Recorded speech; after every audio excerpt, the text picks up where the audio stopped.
Hello mga boss! Magandang araw sa inyo. For today's video, pupunta tayo sa Liliw, Laguna.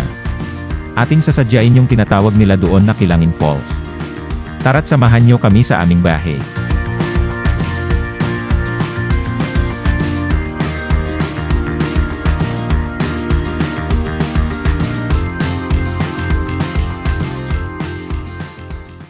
Yan at nandito na nga po tayo sa Liliw, Laguna. Simula dito ay maglalakad na kami papuntang Kilangin Falls, kasama ang aming tour guide, at ayon sa kanya, nasa 30 to 40 minutes daw ang kailangan naming lakarin, bago makapunta doon. Good luck sa aming mga tuhod.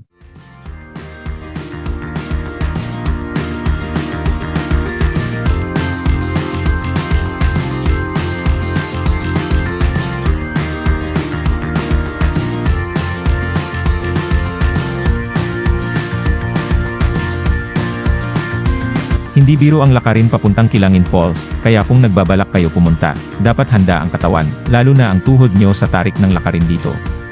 Hindi ko mairekomenda ito sa mga may edad na at may mga nararamdamang sakit, na akyat dito, dahil talagang matarik ang lalakarin. Pero once na makarating kayo sa mismong falls, sulit naman ang pagod nyo.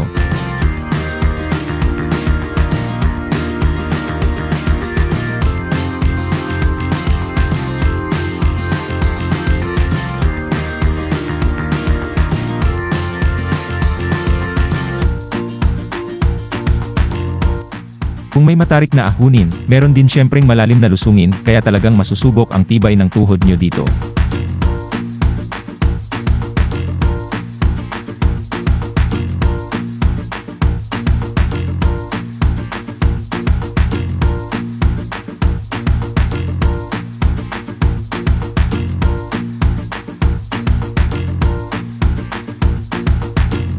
Hi fans!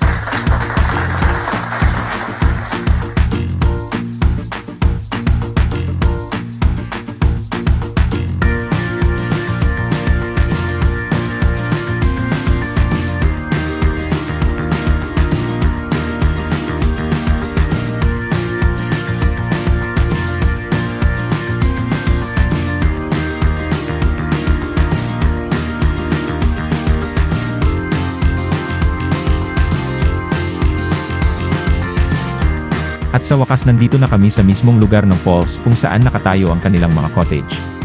Libre po ang kanilang cottage dito, pero bawat grupo ay kailangang kumuha ng tour guide na nagkakahalaga ng 400 pesos at bawat miyembro naman ay magbabayad ng 25 pesos para sa ecological fee. Kukunti lang ng cottage na nakatayo dito, kaya kailangang agahan para hindi maubusan.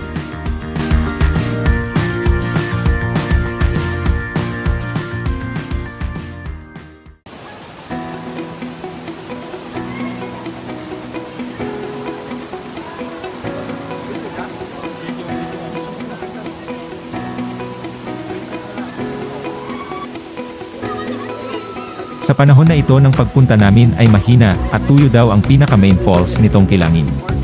Buwan ng Mayo ngayon nang kami ay magpunta. Gayunpaman ay maganda pa rin ang matatanaw mo at meron naman mas mababang falls na makikita. Sulit na sulit pa rin ang nilakad namin sa ganda ng tanawin, linaw at lamig ng tubig dito.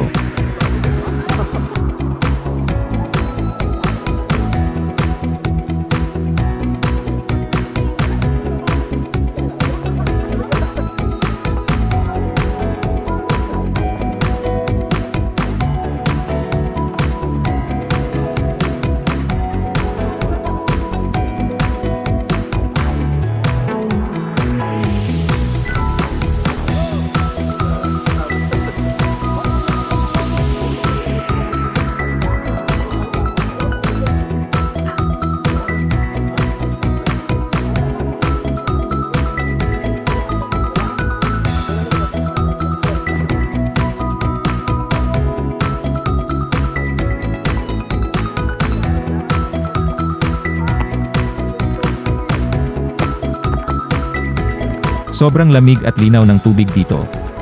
Mag-enjoy at ma-refresh ka talaga. Tamang-tama talaga ito puntahan tuwing summer. May mababaw na parte naman dun sa bandang ibaba, na meron din mababaw na falls, at merong mini cave sa loob.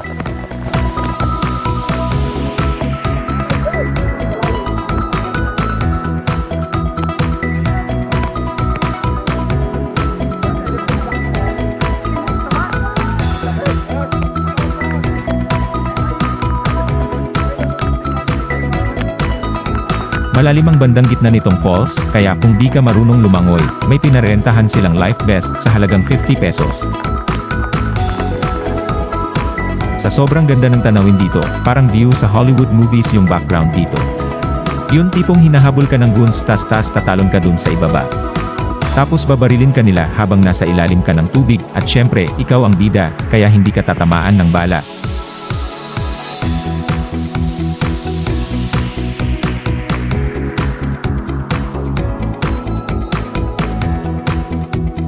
Dito nga, ay naisipan din muna namin mag-pictorial muna.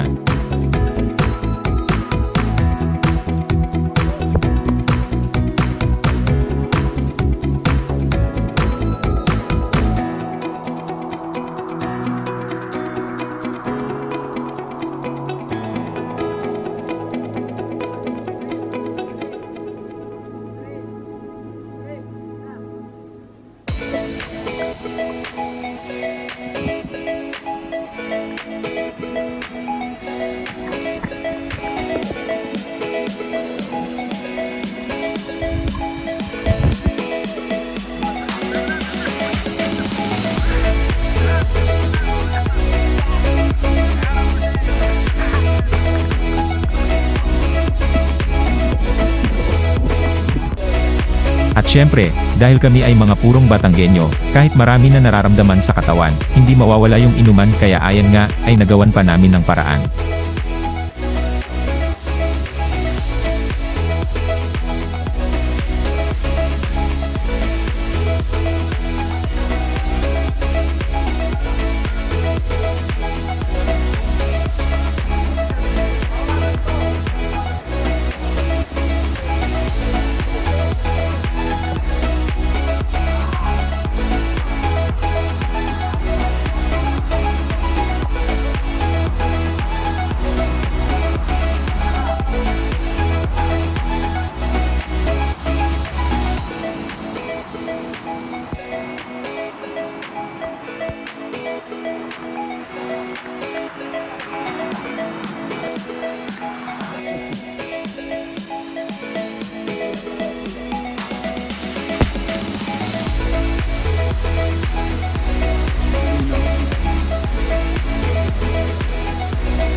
Shout out kay kuya na aming tour guide.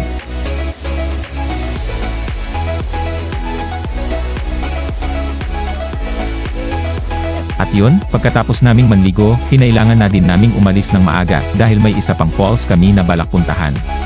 Panibagong paglalakad na naman pauwi. Masasabi kong sulit naman yung pagod namin sa pagpunta dito. Kaya kung nagbabalak kayo ng gala at okay lang sa inyo na may trekking, i-try nyo na dito. Sulit na sulit ang pagod nyo.